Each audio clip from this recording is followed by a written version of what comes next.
So hey, John here with Toll and Roll and JJ Humphreys out of Oklahoma State.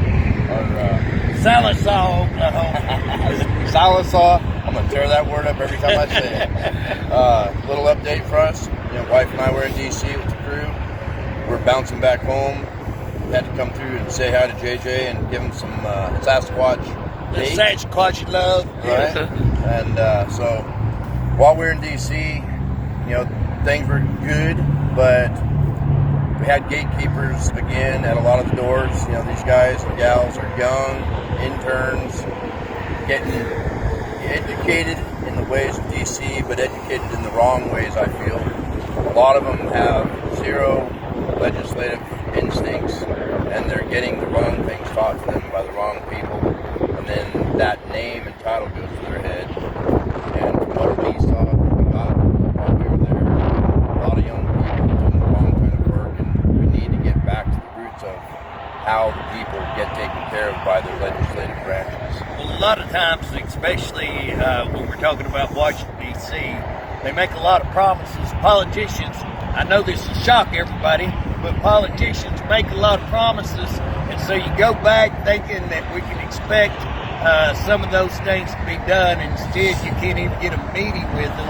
Right. And what happens is that you get their young assistants, all well-dressed, all really pretty, all look like they've never shaved once in their life, And so you get these young people who really know absolutely nothing. They're nice people. Good people. But again, that's just a snow job to run you around. And, again, you're going to have to get leverage.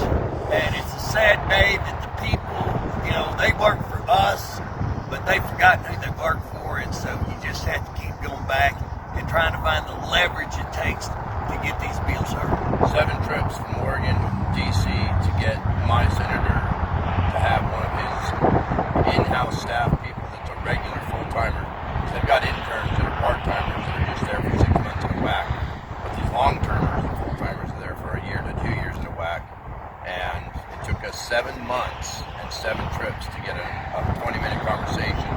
And now I get to go back home to Oregon, and hopefully I'll have somebody in Eugene where I live to actually correspond with and get movement forward on our bill. But that's why when you get a chance to get in there, you've got to have everything bullet pointed. You've got to have it down to where they can understand it.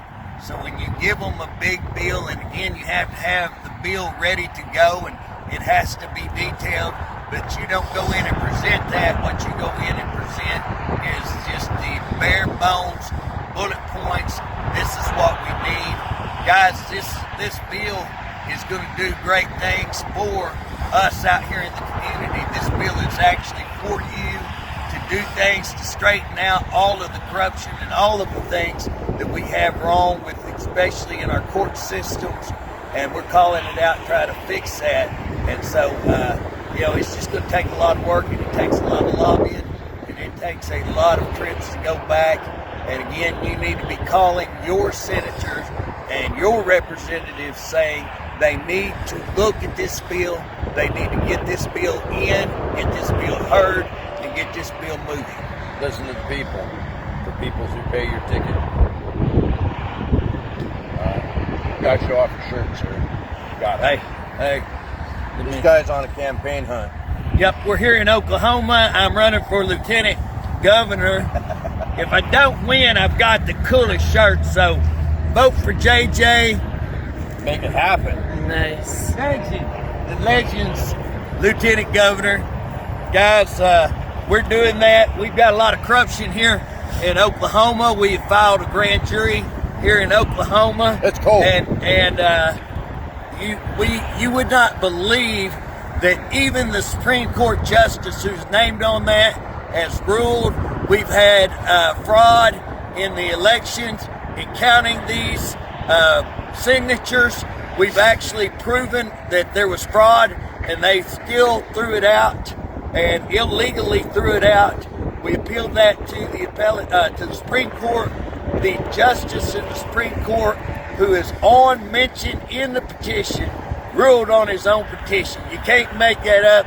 And he said the reason he's not going to hear it is because we put our appeal, we sent our appeal in, and we didn't cover it in card stock.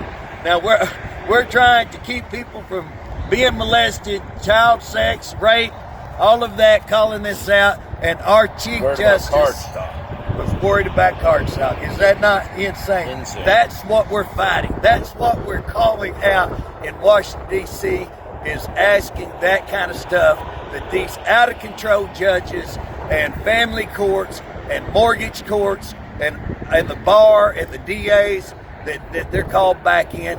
Guys, we're going to lose our country if we do not rein back in the judicial system. Common sense prevails. We hope. We hope. All right, my wife and I are going to start traveling. Be blessed. We'll talk to you soon. Absolutely. I'm glad y'all came. Now,